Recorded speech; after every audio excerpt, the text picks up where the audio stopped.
Hello everybody, welcome back to the channel. I'm Gebo the Shaman, and today we are talking about what happens when we have Mercury placed in the 5th house in our birth chart. So let's get into that, but before you get into all that good stuff, I'd just like to let you guys know that I am a Vedic astrologer. I do Vedic astrology readings for a living professionally, and so you can check that out. You can get a reading for yourself at gebotheshaman.com, and everything is on sale, like all my courses, services, astrology readings. Pretty much everything that I have is on sale, so go check that out. Alright, so we have Mercury in the 5th house. So this is a fun placement. First, before we get into it, we need to understand what Mercury means, and then we'll talk about what the 5th house means and put them together and come up with our own creative analysis. So yeah, what is Mercury? Well, Mercury is the planet of communication. Mercury is the planet of the intellect. Mercury is the planet of commerce, trade, things like that. It's Mercury is the messenger. It moves very quickly back and forth. It's like it represents things like the internet, the new age technology, the conveniences that we have in everyday life, and things like that. So yeah, and then we'll talk about what the 5th house means, because that's important. So the 5th house. So the 5th house is the house of our children. This is the house of our creativity. This is the house of our joy, our fun, creativity, playfulness, playing, acting, music, singing, dancing, things like that. And yeah, so it's like all about the creative arts. It's about creating, it's traditionally the 5th house is ruled by the sign of Leo. Leo being the 5th sign of the zodiac, ruling the 5th house. So it corresponds with Leo things. Let's see here. So yeah, that's pretty much what the 5th house is.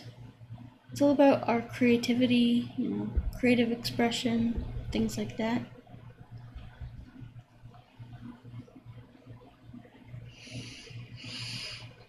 So what happens when we have Mercury here in the 5th house?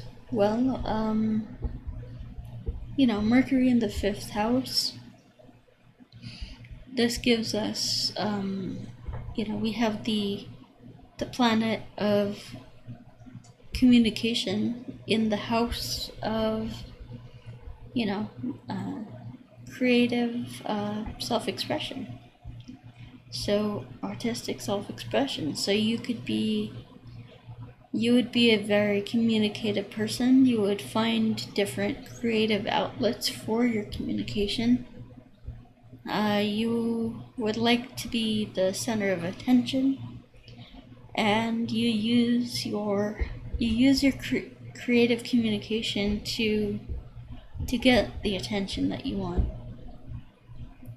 So yeah, it's one of those good placements. So this is a really good placement for Mercury. It gets that, like, those creative juices flowing. So like you could be a musician, an artist, a singer, a writer, a poet with this one.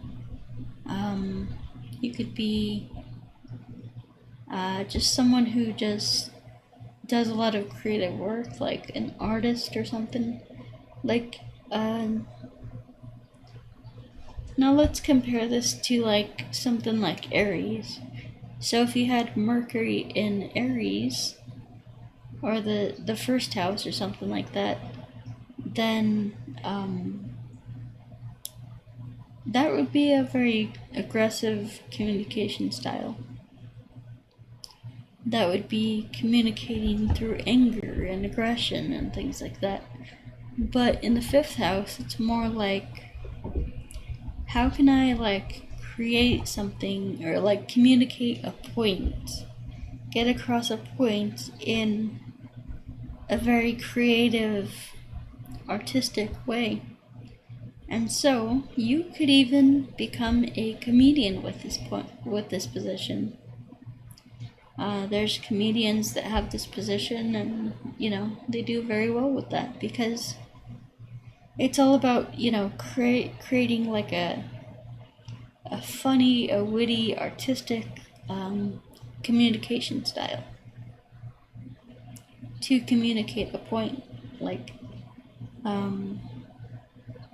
there's always a point, a lesson for every joke and things like that. So,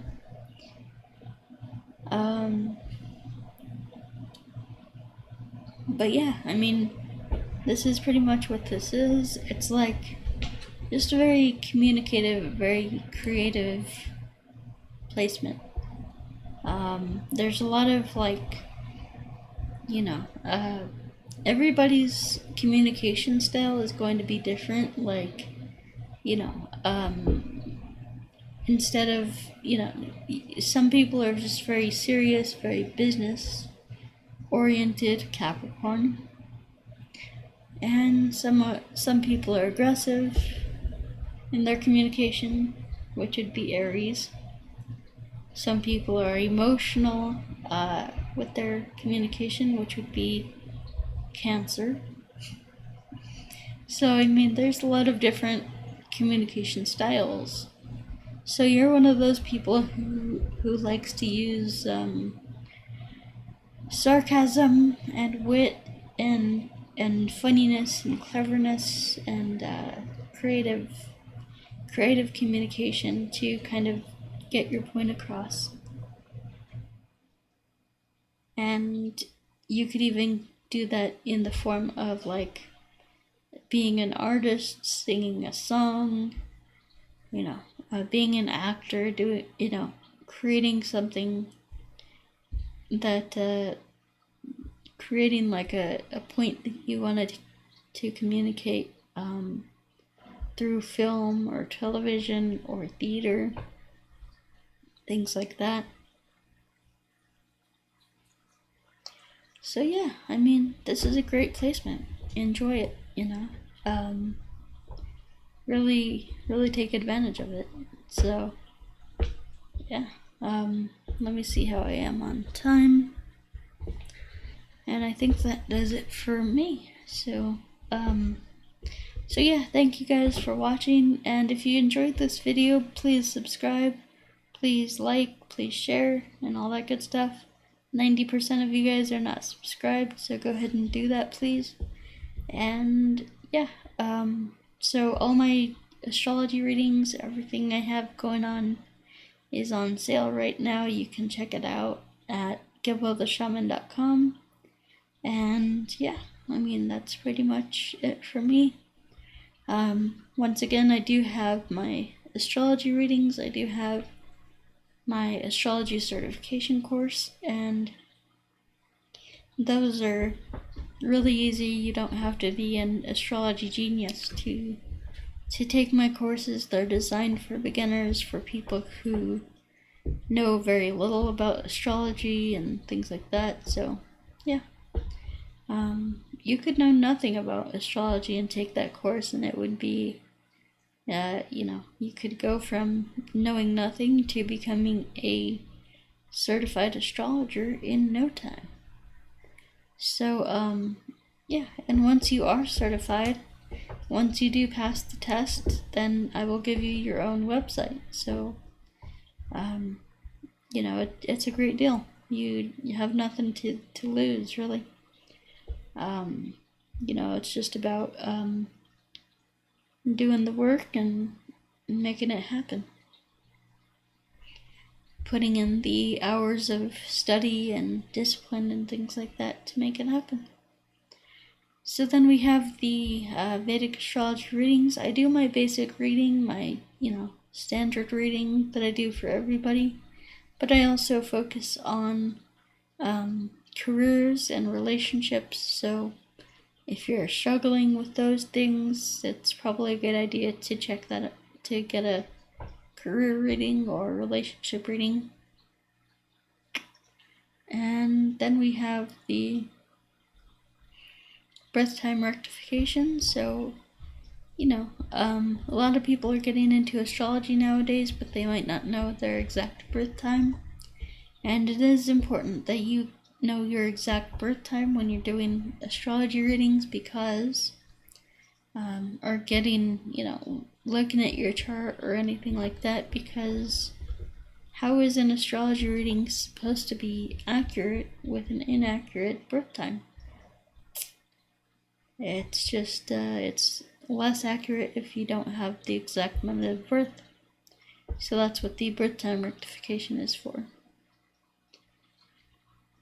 And then we have the distance energy healing. So, if you're struggling with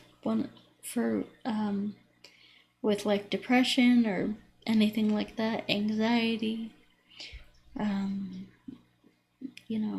depression, mental illness, physical illness, anything like that. A lot of people are shocked that energy healing can help like mental illness, but it actually can. Physical, as well as physical, emotional, mental, anything like that. And then we have the career coaching and the life coaching. So if you're one of those people who is struggling with no aim, with no purpose, no ambition, no nothing, that is not a good place to be. So you need to be on your path, you need to be on your purpose. And if you don't know what that is, then book a career consultation with me, and we will talk about what your path and purpose is in this life. And there's a really easy way that I found out how to kind of walk my clients through that and get them thinking creatively. So that's a great opportunity for you. And then we have the ritual magic courses. You can check those out. And last but not least, this is the thing that changed my life the most here, the Cosmic Qigong and the Self-Transformation Challenge. Those two courses really changed everything for me. They've really helped me to change my perspective on a lot of things in life. And you might not think that energy work can do much, but it can. So anyway, guys, thank you for watching, and we will talk to you next time. Peace.